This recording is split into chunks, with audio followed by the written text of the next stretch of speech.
record on this computer. I start recording my talk. So just to inform you.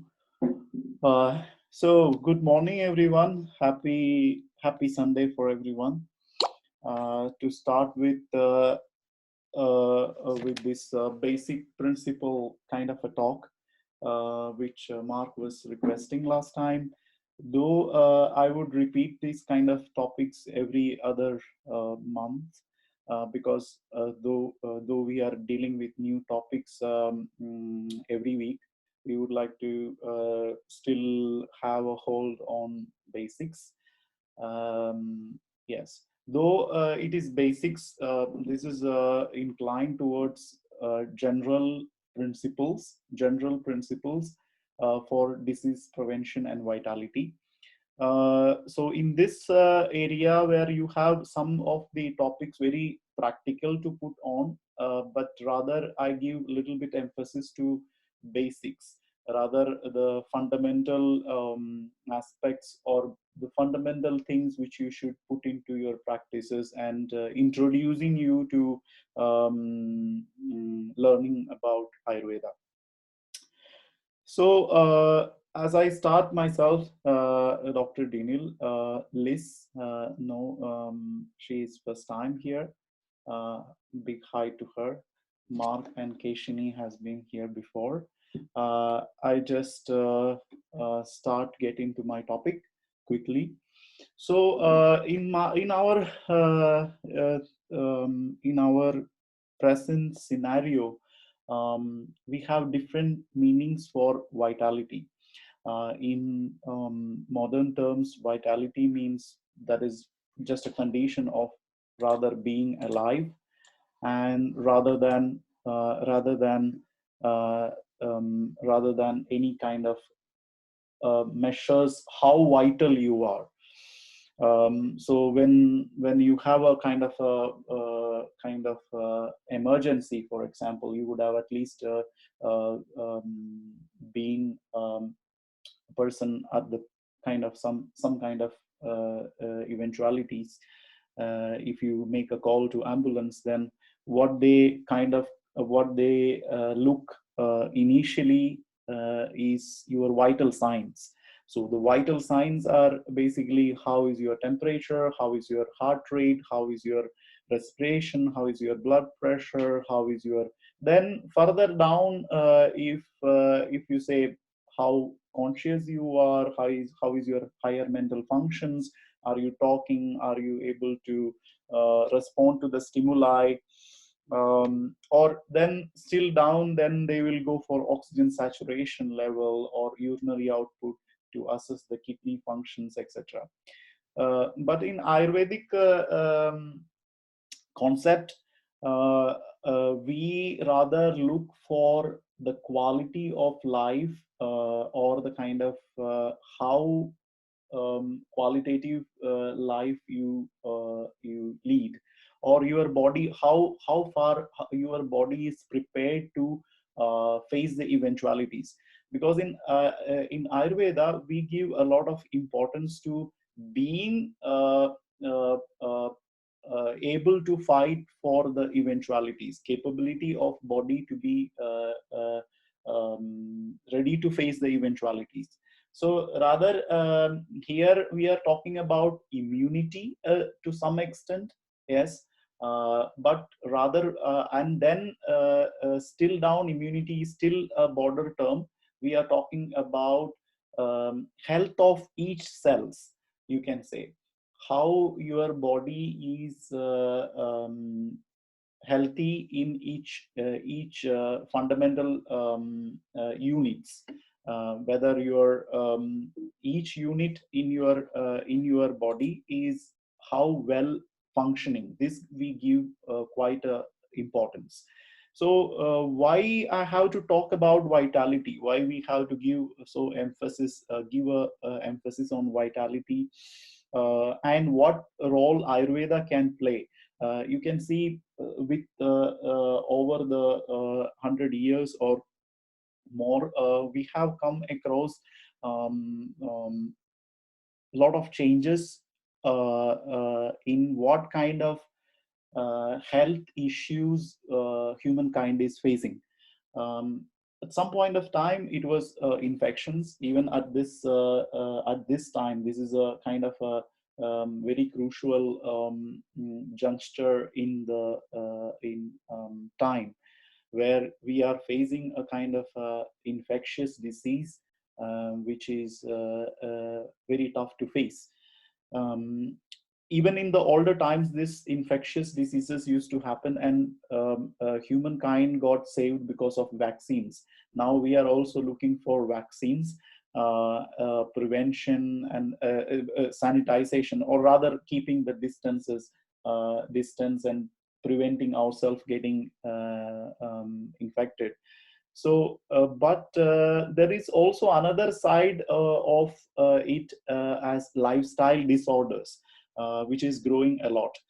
Rather, even when we are facing a kind of infectious disease, if you are having a kind of lifestyle disorder, like for example diabetes, for example, or having a kind of cardiac issues or poor lung health, you are supposed to be getting more chances to get a kind of grave effect from virus, for even for the time, even when you are facing infectious condition.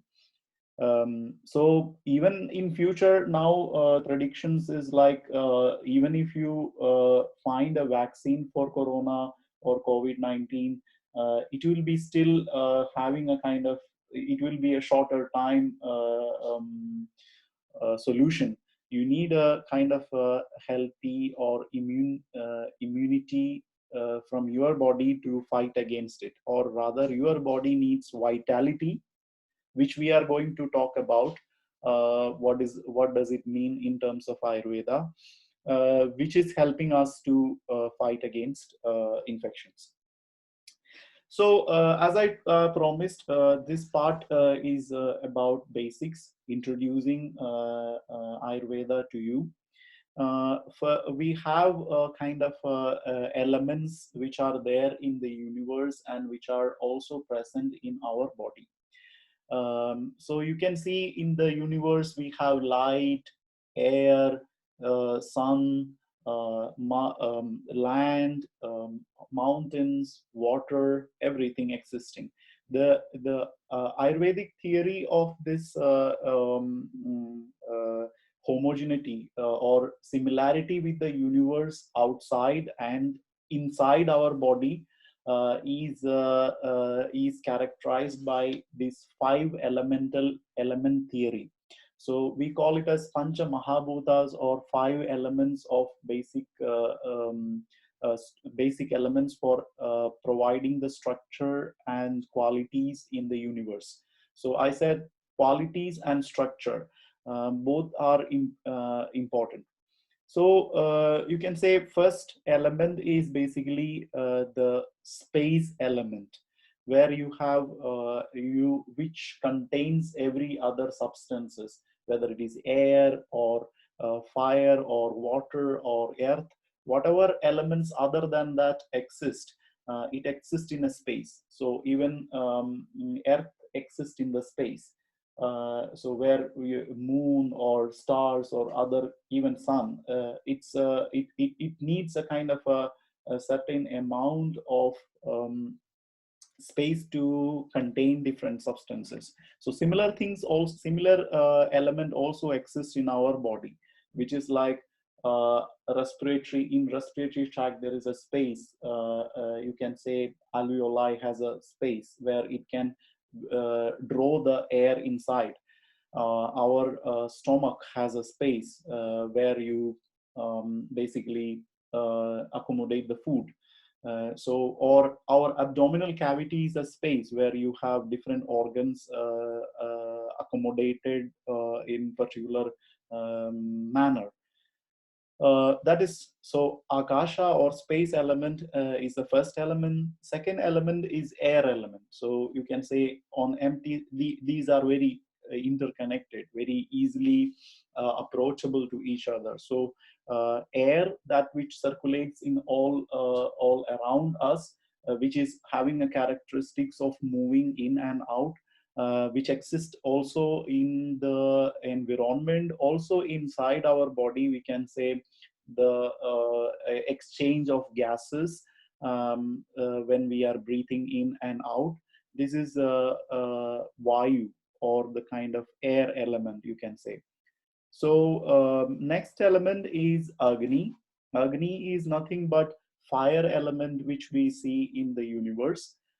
We know that the fire is that substance, that quality, or the element which can have a conversion or ability to transform the substances. The same thing happen in the universe, like sun gives sunlight, and it gives kind of different effect in the when that sun rays come in contact with the green leaves. It produces its own food. Similarly, the light, when it comes to our body, we utilize that sunlight for different mechanisms happens in our body as well. The same element of fire also has a transformative effect, which is happening in our body. First level, it happens in the digestive system. We process the substances which we ingest.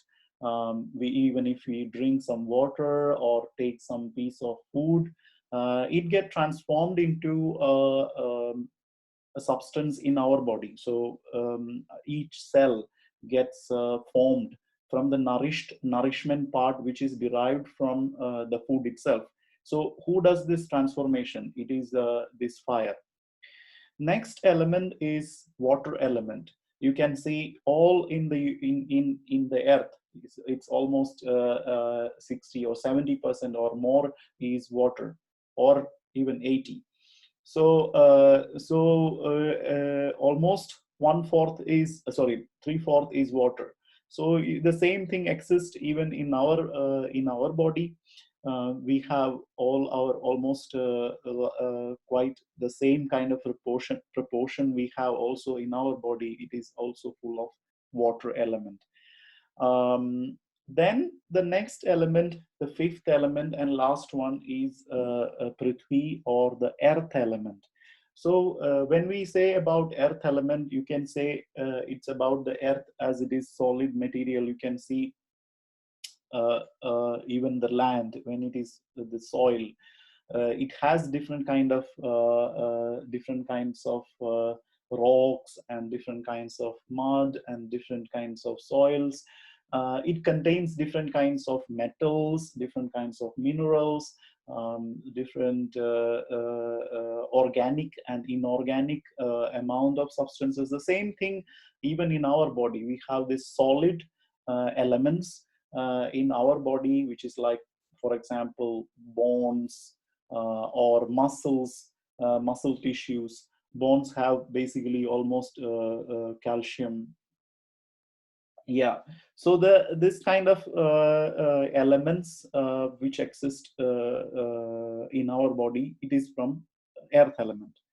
So so for functionalities, when you say these all things are like elements for construction, like you are using cement and mud, cement and water to mix together to form the building.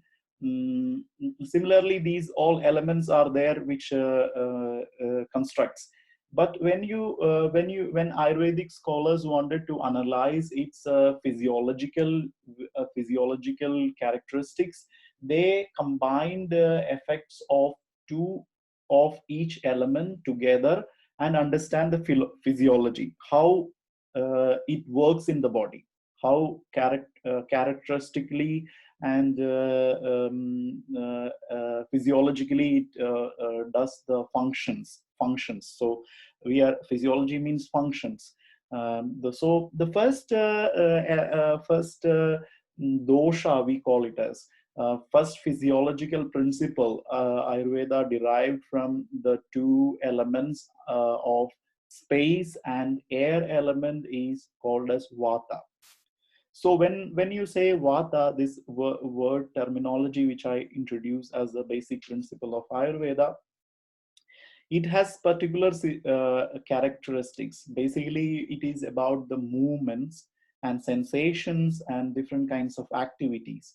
So when you imagine the air element and space element coming together, it has the characteristics of dryness, lightness, imparting coldness and roughness. It's very subtle to move, subtle to penetrate, get inside the smaller spaces, and it is very mobile. It does the characteristics of different kinds of functionalities in the body, different kinds of functionalities it does. For example, the talk, the speech, or inhalation, exhalation, the kind of ingesting the food or evacuating the food, proper flow of the blood, you can say the circulation, it is pushed by air element.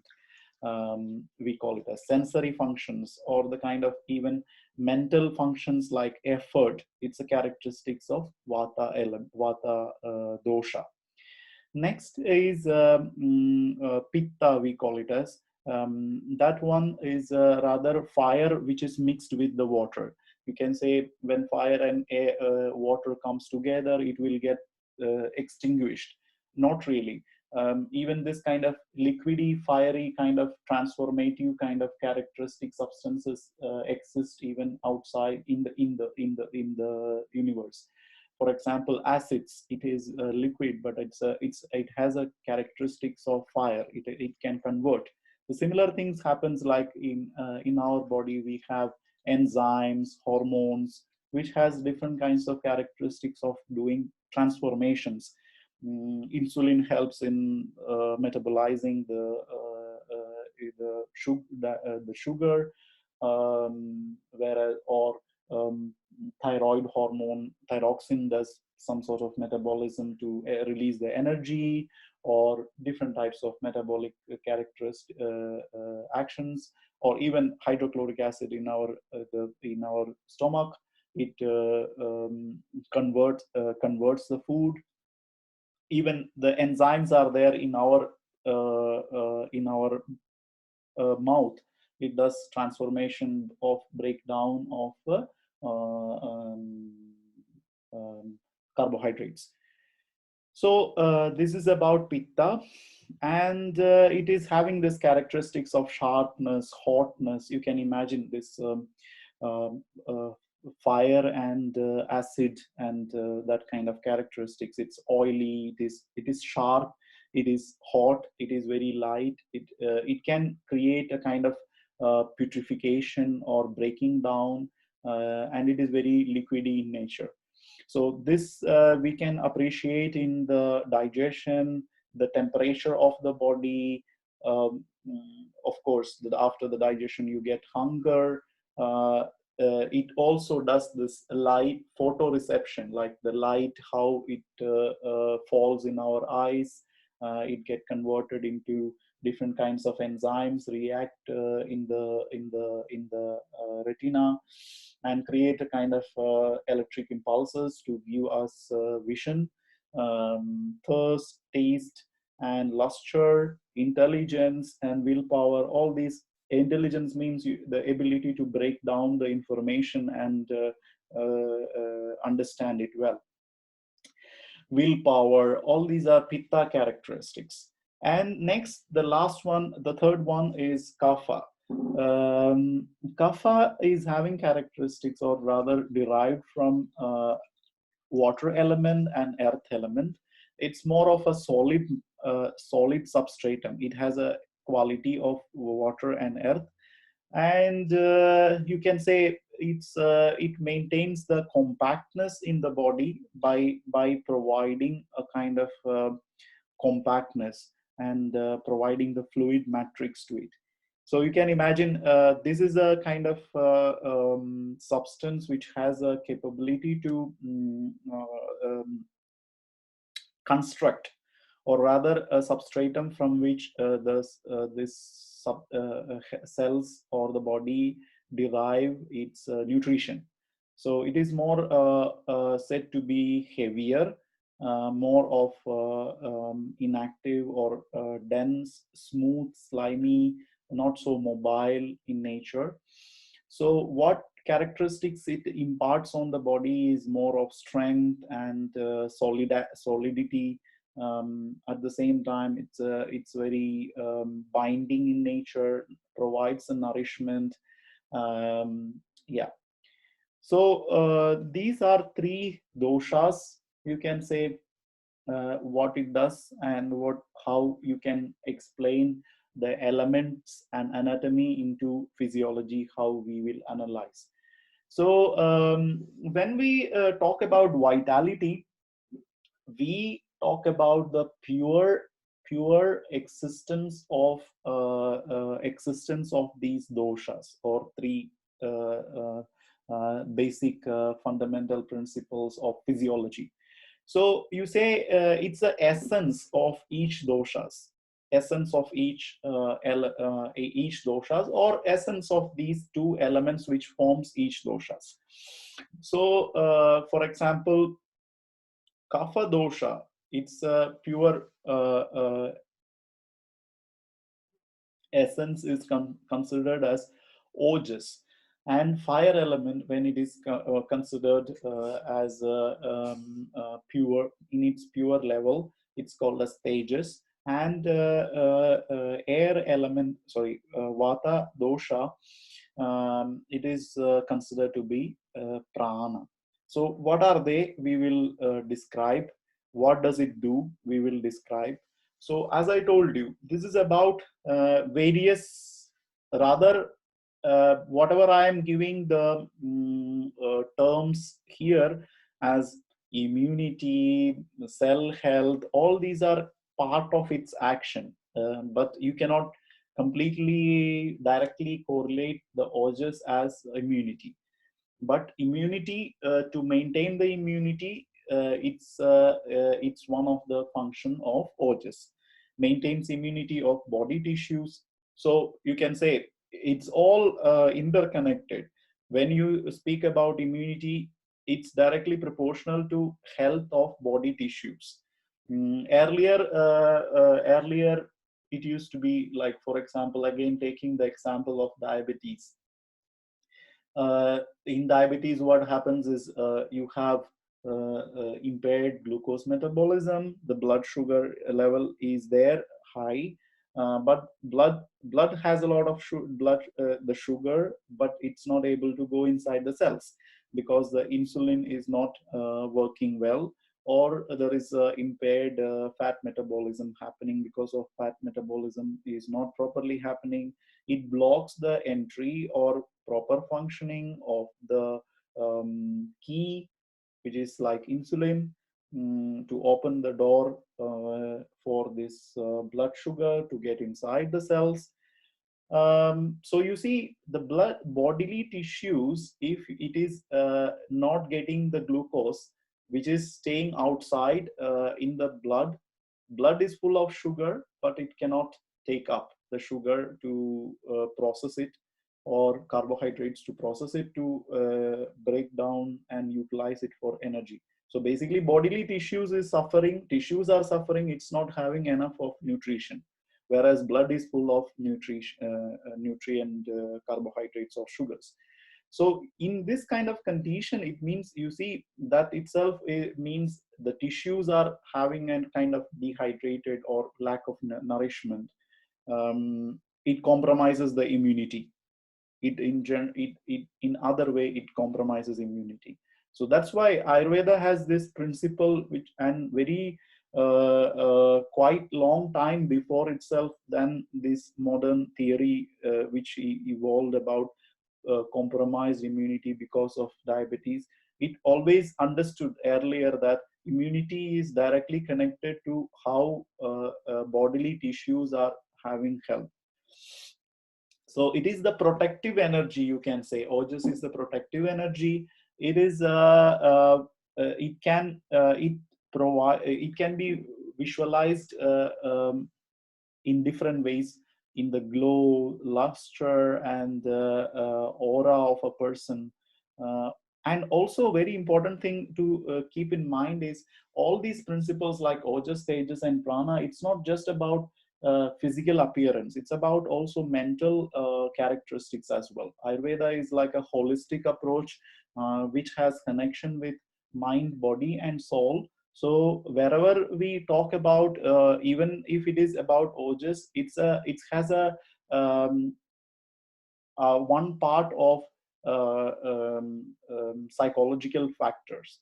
So it's about compassion, contentment, allow, clarity, expansion of consciousness, etc. So it's more like a grounded, peaceful ability to tolerate and being compassionate, etc. Other way, or just does the joints to keep in place, or even the cells together, keeps the doshas in their sides, and then the quality and quantity of dhatus and malas are taken care of. It nourishes the sensory perception, etc. So this was the about ojas, and you can say it is about the structural kind of protective energy, which is more substratum, which is helpful for maintaining the health. Next is tejas. It's about the fire element, or even pitta, the purity of pitta. You can say when tejas is working well, or your pitta is very good, then in its normal state you have a good cellular intelligence and cell metabolic activity. It doesn't create any kind of metabolic disturbances. It provides the nutrition, because when the fire is burning well, then cooking happens better. So the same way, nourishment will be depending completely on tejas. The tone of muscle, even muscles has its own enzymes, healthy glow and luster. Body temperature is maintained, the color and complexion and tactile perceptions in general, or even you can say in general the intelligence. It's very clear mind. The third one, which is very important, without which you cannot live also, even all other three are very important to live. Without air you cannot live at all. So here you need prana, we call the purity of air element, or vata, respiration, oxygenation, circulation, and keeping the cells alive. And it is more like sustenance force. You can say this is also connected with sensory and motor functions. Even you can say this is like vasovagal connections, or rather nervous systems, like sympathetic, parasympathetic nervous system. So which is not in our voluntary control, rather the intake of food, water, air elements. So this is like movement. It is more of a bridge between mind, body, and consciousness. It's about the element which is traveling across the levels. It is also good to hold the particles together, and also governing the biological functions of ojas and tejas, because you can see even for any kind of nourishment part, or substratum part, which is from ojas, or even the fire element, to glow better, you need air, basically. So it is basically very important governing factor for tejas and ojas. So how to protect this vitality? Basically, what Ayurveda says is daily regimens and seasonal regimens. So you can see all as an answer, if you ask for all lifestyle disorders, even now, to maintain a kind of good vital force during such a kind of crisis of infections, or the kind of kind of um, health hazards, or rather a kind of when it is a epidemic, for example, when it is a kind of very virulent epidemic is happening, in such a kind of condition, you need to have a ability to protect yourself from all the kind of things around. So it's like survival of the fittest. So to maintain that fit level, you need to have regular habits and rituals, which is more helpful to balance your diet and lifestyle. That's what Dinacharya and Ritucharya is about: daily regimen and seasonal regimen.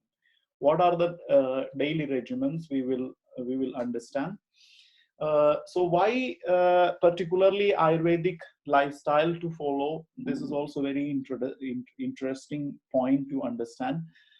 It's very individualized. Ayurveda consider two individuals as completely different people, even if they are identical twins or they have more or less similar genetic makeups. Ayurveda always consider a very minute level of functionality and anatomy, as each individual yeah, I will mute her. Okay, as each individual as a particular specific unit. So health advices will be completely individualized, and that's why we call it as prakriti. We say we need to assess each person's body type and understand what is good for each person. And it is specific for place, season, acquaintance, and time. So it is Ayurveda has to be adopted to place, and different seasons it has to be changed. It gives an understanding how you need to behave in different places and different seasons, and what you are homogenized with, acquaintance, like if a person is used to eat particular kind of food, how you should change his food, not completely changing to some different kind of aspects, like um, Indian food for every person will not be the idea of Ayurveda. And the time, of course, based on the time basis, it gives very specific advices.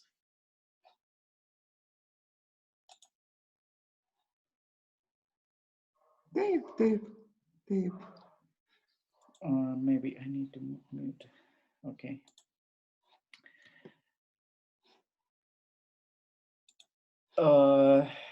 So, and the last, preventive, as it helps to understand disbalances in earlier stage.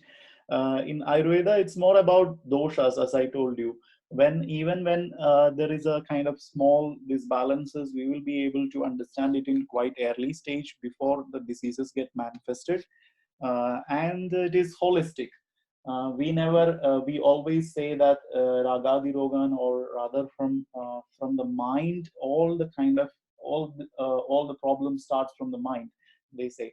Or rather, there is also a kind of part of. Visiems tą ir sakyk. Sakyk, aš karantinuojuosi Vokietijai ir aš skrendu iš Vokietijos tiesiai čia. Ir kad aš nedirbu ir viskas. Jo. Aš visiems, žinok, neriau, lietuviai išprotėję. Jie yra totalūs bepročiai. Jie sėdi šūdo šaly ir jiem atrodo, kad jie čia yra švaresni. Yeah. Okay.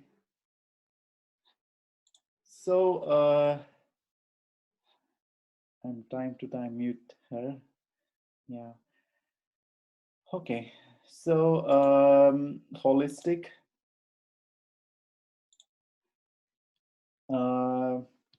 Yes. So next. So what the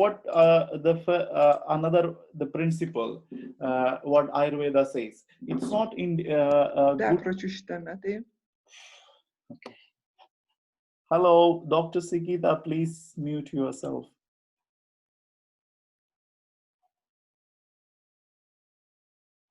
Okay. So it's important to have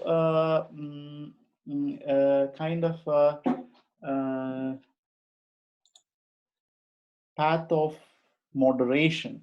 Ayurveda always says about path of moderation. Too much indulgence or too little indulgence or kind of improper indulgence, this is not good.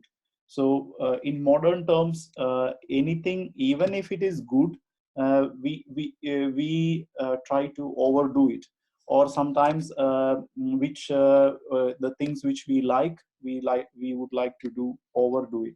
For example, if I am interested to eat sweet things, and if I like sweets, though the sweet taste is said to be even in Ayurveda as well as in other modern understanding, the carbohydrates are basic important thing for maintaining our strength, or sorry, the energy source.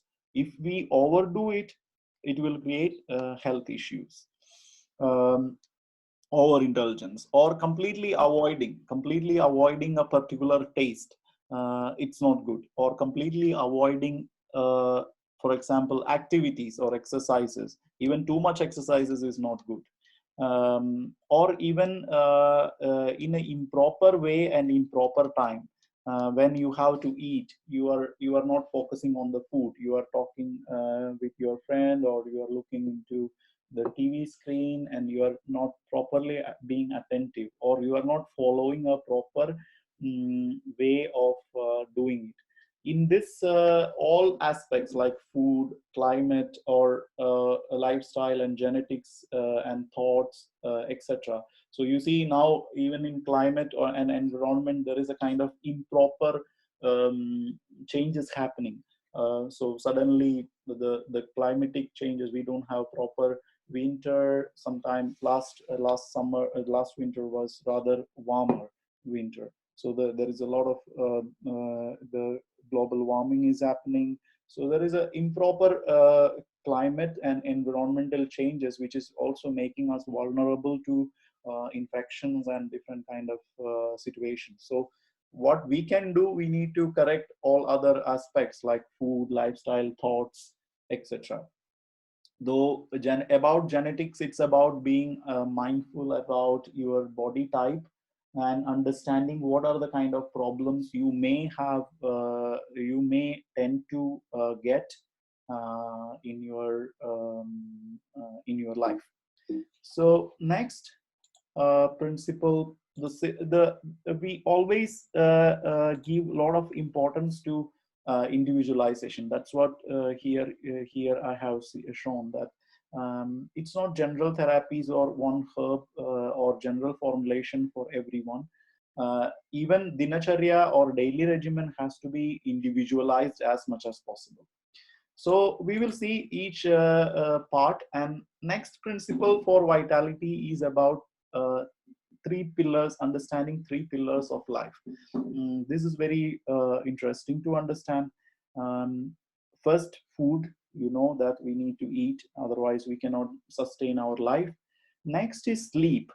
This sometimes we don't give so much importance, but now the researchers and more we learn, it says that in modern world, when people are not sleeping overnight, especially the time from 10 to 6 at least, this time, if you are not sleeping in according to our body rhythm, they may tend to have more chances to have obesity or lifestyle disorders or blood pressure, etc. The third one is proper sexual conducts and the lifestyle. So where you need to have a kind of discipline about sexual life, or rather mindful about about the execution of your sexual energy. So the sexual energy, you can say, it's more very vital to have a positive effect on our life. Being mindful about it and being disciplined and focused about it, rather in a kind of constructive way, it's very important.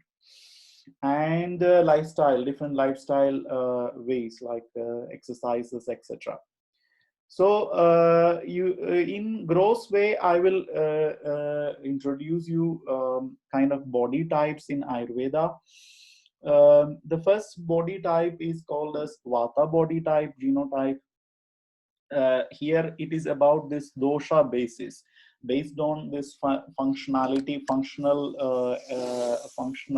qualities and functionalities of anatomy and physiology. We are putting it into this element of air element and space element predominant person into Vata genotype. So one thing before I start this genotype discussion or the kind of body type discussion, it's about to be remembered that we all have all the kind of doshas, all three doshas, but in a different proportions. It's not that one person see that he has a lot of characteristics of one type. It doesn't mean that all other doshas are not there, and rather individuals are like two doshas together in almost in a same level, like the we or how we analyze these characteristics, we write down, or people when they want to analyze their own body type, they have to go through a kind of questionnaires, and you mark each one point as one aspect as one point, and you try to calculate. So from how much from vata, how much from pitta, how much from kapha, and you see sometimes it is also almost two of the doshas are almost equal in number. So there you have a dual characteristic genotype. So further going, what is Vata genotype? It's a kind of, you can imagine air and space element rather more. It's more of a weak body musculature, and build is very thin. Usually skin have characteristics of dryness and roughness. Hair is also dry, thin, coarse, and prone to breaking. Weight gain is not so much.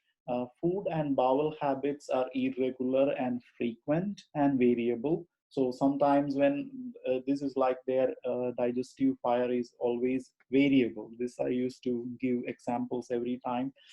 If you have a wind coming and sometimes the when you put the fire on and the wind is blowing, if it is too much, then sometime it will put off the fire. And if it is the air is in a proper direction and in a proper flow, then it gives a very good digest the fire. So similarly when the air element and space element vata is not good, then if it is too much, then sometime it will put off the fire. Sometimes when it is balanced, it will maintain the fire. And when it is even when it is disbalanced, sometime if it is too much, then it can also blow the fire too much, very high. So tolerance to so the food and bowel habit, it may vary because of dryness of intestine. They may have a kind of constipation, for example. Movements of physical activities, sometimes they are very quick and excessive movements because they are very much light in characteristics. Tolerance to the weather, they are cold intolerant, because they are cold in nature by themselves. They don't have so much fat below the skin. For example, they cannot have so much tolerance for cold. Disease resisting capacity, it is generally less. Metabolism is moderate. They are very talkative people. They talk for just to talk, not with no basically big reason. Like their content is absent, and they may also talk things which is not connected to one another. When you talk, they may switch over to some other topic suddenly. So this initiation capacities, they have a quick initiation.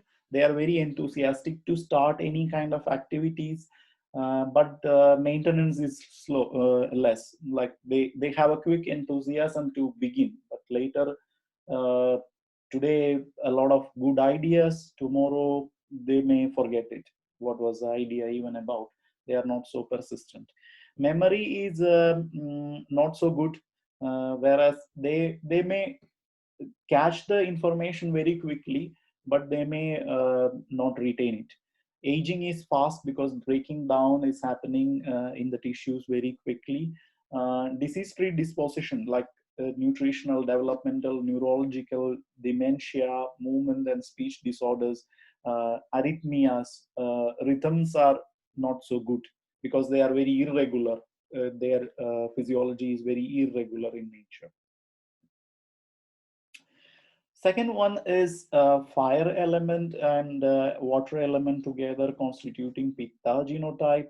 You can say it's more or less fiery people. You can say more or less moderate built characteristics. They have skin is very soft, thin, and they have tendency for getting some sort of reactions on the skin. Moles, acne or freckles develop. They are very reactive to sunlight. Hair may be very thin, soft, oily, early graying. So they may quickly gray, and also they may lose the hair very quickly. They early baldness is a bald head. It is characteristic of Pitta. Weight is fluctuating. Bowel habit is like they have a very higher capacity for food and water consumption. Movement and physical activities, it is like moderate and precise.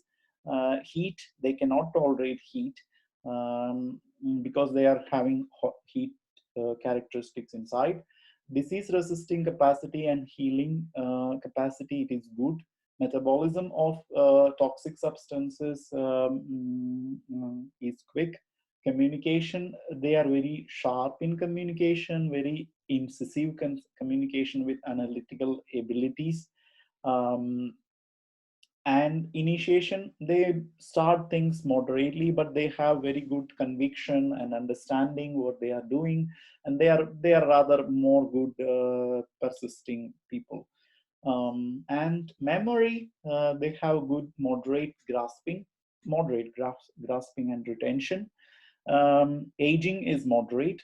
What they are predisposed to have diseases like more concerned with ulcers, bleeding disorders, or skin diseases, autoimmune diseases, inflammatory kind of characteristics, or rather blood related issues or reactive kind of illnesses. So these are characteristics of Pitta people. Next, Kapha genotype, they have really a well developed body because of their elements of earth and water. And they have a very smooth, soft skin. Hair is thick and smooth most of the time. Weight gain is more tendency to be obese. Food and bowel habits, they have a low digestive capacity and stable food habits. uh, Movements, it's more or less. Tolerance for the weather, it is good, even cold or hot. Disease resisting capacity, it is excellent. Metabolism, not so good about toxic substances to remove. It's a little bit slow. Communication, they don't speak so much, but they have very good communicative skills. They don't speak so many words, but minimalistic in communication. Initiation capacity, they are so slow to initiate new things. Memory is it is like slow to grasp, but they have very good capacity to retain whatever they hear. Aging, it's rather slow. Disease predisposition or poor prognosis. It's about obesity, diabetes, and atherosclerosis conditions when the metabolism is not so good. So these three body type, in short, I have in talked. You can also read more. because this is the first method, first step to understand what is your characteristics of body, and support the condition based on the um, type. So you see, in different age, based on the different age, we have also influences of different kind of body, sorry, doshas. So you see, more in childhood, you have kapha kind of characteristics, where there is a small structural substratum which is developing and dividing constantly. The cells are getting divided constantly, more rapidly, and it's the characteristics of kapha. And when you age, get into teenagers, you have more characteristics of hormones and enzymes. You are very fiery in nature. You have pitta characteristics, and all through up to the middle age, and after the middle age, you have more breakdown process high, and you have more of breaking down process, which is characteristics of vata. So to understand the daily regimen to follow in our daily life, it's more important to understand this human circadian rhythm, biorhythm they call in modern physiology. You can say it's based on different kinds of hormones and metabolic changes which is happening in our body based on the time. So on one hand is the time, and other hand is what are the kind of activities happening. So you see, the first phase is kapha phase, which is about solid and slow and sluggish kind of characteristics, and mid phase is more about pitta, and end phase is about vata, air element. It is the same with the day, same with the night, and also with the age, and also even about the food digestion. The different levels of digestion or the steps of digestion is almost the same. So how to when we break down, so this is more of a lot of different kinds of physiological changes which is correlated to activities of kapha. But we need to understand rather what is important for you to understand to plan your day. So you see, on one hand, melatonin level, and on the other hand, this is opposite one. So the increase and so the increase and decrease of melatonin. You see, this is what you need to understand for sleep and wake up timing. So you see, this is the time when the melatonin is just dropping down the minimum level, and you have here the lower peak. So you have to wake up as early as possible before this levels drops up. You can wake up by 6, and you can have high blood pressure, elevation of blood pressure, you can say. So suddenly overnight you have a lower blood pressure and you are getting a elevation. So that's why immediately after waking up, you are not supposed to do big heavy exercises. Gentle exercises like yoga or a little bit of walking is okay. And the things which you need to do best with your concentration, you need to focus at 10 o'clock. And the best meal of the day, the bigger meal of the day should be during lunchtime. And lunch, after lunch, it is most important is your breakfast. And physical exercises, the physical performance is more good during 5 to 6, because your blood vessels are more dilated, and it has a more ability to tolerate more stress.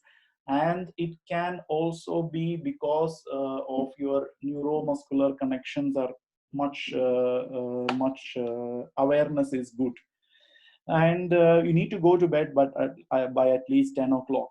And 11 at least you should sleep, because you are getting a melatonin rise by this time. So so basically the sleep, after sleep, it's about eating, as I told you. When you eat, it always connects your clocks. For example, you have a clock in the capital city, and then peripheral clocks which are like outside outskirts of the city or different villages around in the same country or in the same area. You have clocks which are there, has to have the same time with the clock which is on the central zone. So if it is the same time zone, all the clocks should be working together. Otherwise, it will create a kind of confusion. Similar things happens even in the body. So when you have a confused system, like your brain is saying it's 9 o'clock in the morning because of the sunlight which is getting perceived in the eyes, and suprachiasmatic nuclei gets this sensation that this is a central clock. So it says that it's a time to be active or not to sleep, at least, or eat, start eating maybe. Whereas your other clocks in the kidney, liver, all has to be also aligned with this. So if you do the opposite, for example, it is a very dark night and the brain says that you are not supposed to eat at this time, and the stomach receives the food. If you swallow, our mouth doesn't shut down after sunlight off, the lights gets off, still our mouth is open. So you can basically put the food into your mouth, and the stomach will receive the information that it is the midnight is the time to be awake. So this gives a kind of opposite effect on the body. So it will increase the body temperature. It will increased body temperature will give influence on endocrine system, peripheral nervous system, etc., etc. And again, it will disturb your central clock. So this is what I would like to say. So in short, to say, daily regimen is the first level of approach to basic vitality. So what to do? This is more of a timetable, which is like for basically for reference. This is not something for everyone to do exactly following this time. Up a little plus or minus, more or less, if you are able to focus into this, it would be helpful. So more or less 6 o'clock, if you can make this time as your waking up time. First to do is going to toilet. So first is bowel movement. You need to give a lot of importance, because detox, which has to happen every day basis, it has to happen first on the day, so that your system gets cleaned up, bad bacteria doesn't grow inside. Brushing the teeth, next is tongue cleaning, and then washing the face, this we do, and gargle with sesame oil for 5 minutes. So 1 teaspoon of sesame oil you can put into the mouth and rather gargle or swish inside the mouth. This will help to improve the health of oral cavity. Rather, it has also a very deep relation of health of gastrointestinal tract and monitoring the bacterial growth in the gastrointestinal tract. Even it can influence the inflammatory factors. Yes. 6:30, do a little bit of asanas, yoga, and a little bit of exercises or walking in general. It's not like big cardio exercise. We say pranayama, breathing exercise. This is very important to do at early morning. Simple steps of pranayama, like alternate nostril breathing, like breathing in through one nostril by closing the other nostril, and breathing out through the opposite one while closing the other one, which you used for inhaling. This alternate inhaling and exhaling method, this is very good as well. Oil massage. So this is one of the main advice given by Ayurveda for preventing the degeneration, like whether it is for the nerves or improving the circulation. Oil application for yourself, self application, like you can use sesame oil, coconut oil, olive oil, and even medicated herbal oils, if it is particularly, if somebody advises you. Based on that, you can apply the oil on the body. Especially you need to apply oil on the scalp and also on the feet. You need to apply the oil. This is very important to stop the degenerations and give a good sleep and nerve balance.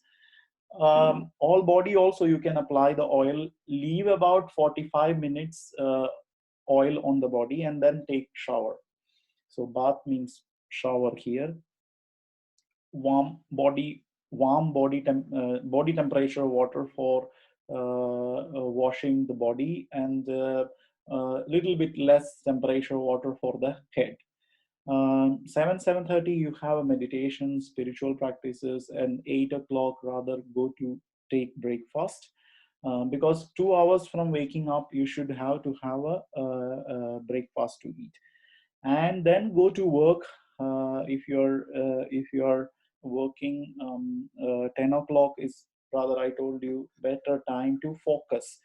But when you want to do any kind of snacks, it's something Ayurveda says fruits and dry fruits. We always say fruits has to be eaten separately from the cooked food. For example, if you are taking porridge for breakfast, you are not supposed to eat the porridge and fresh fruit together. Dry fruit can be used. So fruits can be an alternative for any kind of snacks which you usually take, or soaked dry fruits and nuts. And then 2 hours from there again, you can have a lunch, or even the snacks can be skipped. But 4 hours later from the breakfast, it is better you have a lunch. And this is the heaviest heaviest meal of the day. Protein salads, uncooked salads, if in case you take, especially during summer season, salads are accepted to take according to Ayurveda. Otherwise we say almost all the time cooked food. Grains, cooked vegetables, all can be included. 3 o'clock again, 2 hours later, you can have some fruits or dry fruits. 5 to 6, evening walking or pranayama. 6:30 you can have a lighter dinner, like vegetarian cooked dinner with the grains. We always recommend that you don't eat proteinaceous food in the evening hours. And 7 to 9, it's a time to be unplugged, like from different job, after the worries about the work or job. It's the time for socialization, or a little bit talk to your family and be with your loved ones, and self-study and read for yourself if you have a habit of reading. Um, at least you should unplug from also from social medias as well, not so much to stimulate your thoughts. uh, 9 to 10, it's a time to bed. And foot massage you can practice also with the sesame oil, and maybe you can apply the oil and wipe off the oil, or and some meditation, which is helpful for you to sleep quite well. And 10 o'clock, you have the lights off. So this is about regular daily regimens which we have you have to follow. And you can say, um,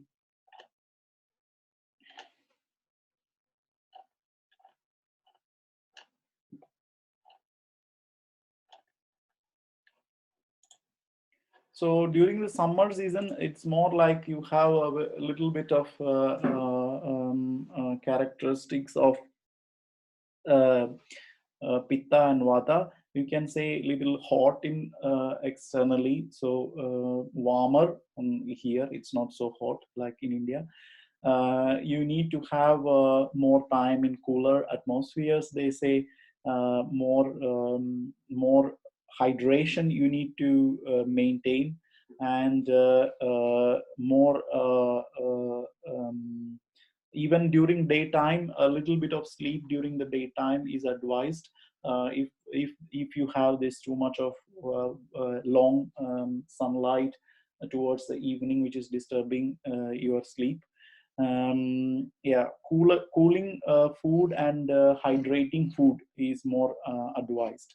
um, Basically cooked food, yes, and also to some extent milk products, yes. Yes, this is about season for now. um, what else I have to say? I will give the time for questions now. If you can ask some questions, if you have any, you can unmute yourself and ask questions.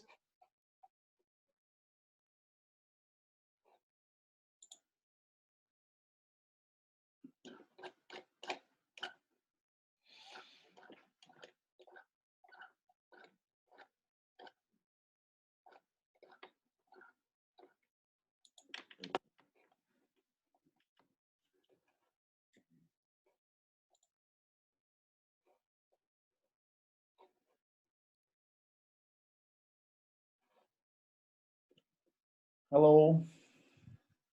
Looks like no questions. Yes, oh, thank you. Thank you very much. I was looking for the right key. You mentioned thank you very much first for your very interesting explanations. You mentioned datus and malas, I think, at some point. And could you briefly explain what it means?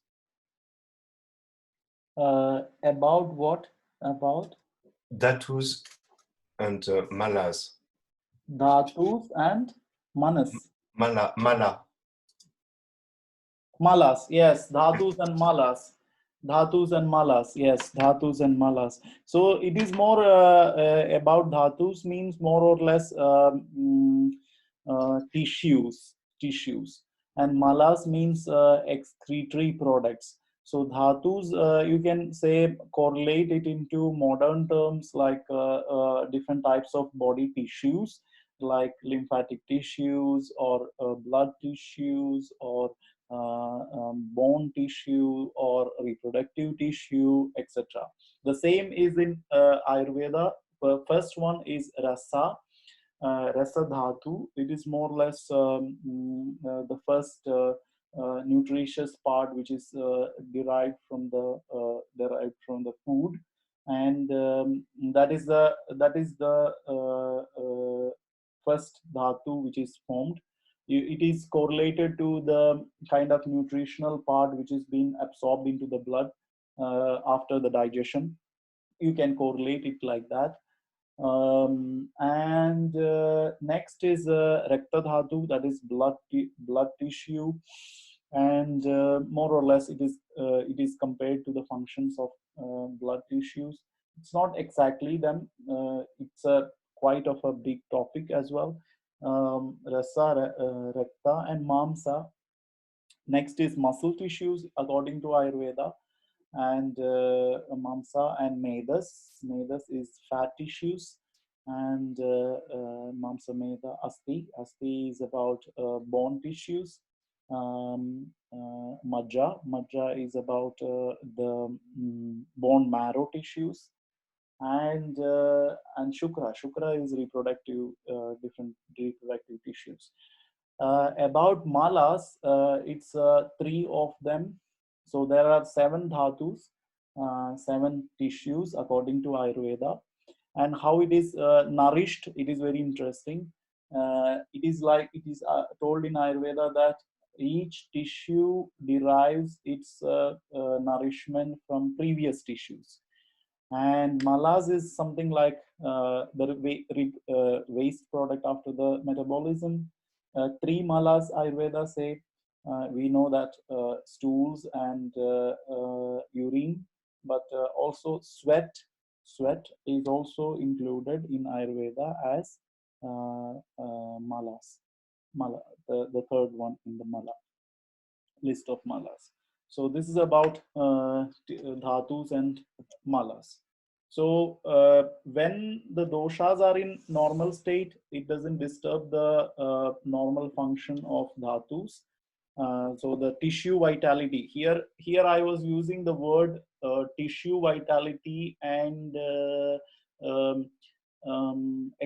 excretion, healthy excretion or metabolic waste disposal for the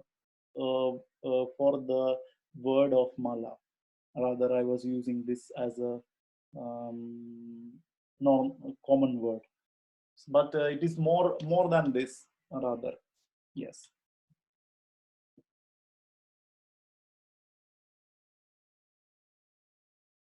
Anything else, or you have more to say, Mark? It was very interesting. Thank you. Thank you very much. Anyone else have anything to ask?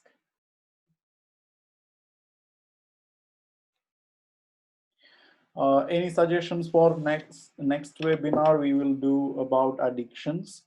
So as she was asking for it, we will do about the addictions and how Ayurveda can help with this kind of issues, or how we can put the thought of addictions in Ayurvedic terms. This is also very interesting because we have different there is a lesson which is also told about this addictions, even old times, Madatyaya we call it as, but it is very interesting to also correlate with the modern challenges of addictions. Different types of addictions have come, so we will try to do that next week. Okay, so then if you have no more questions, we will conclude the session.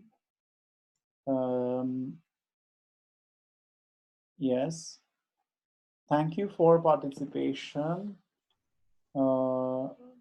Keshini, Liz, and Mark. And Dr. Sigita was there sometime, yes.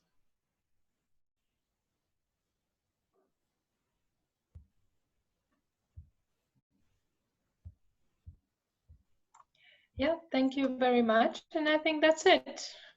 Yeah, so happy For Sunday today. Thanks for that's it for today, and happy Sunday. Thank you. Thank you. Thank you. Bye. Thank you. Bye-bye. Yeah.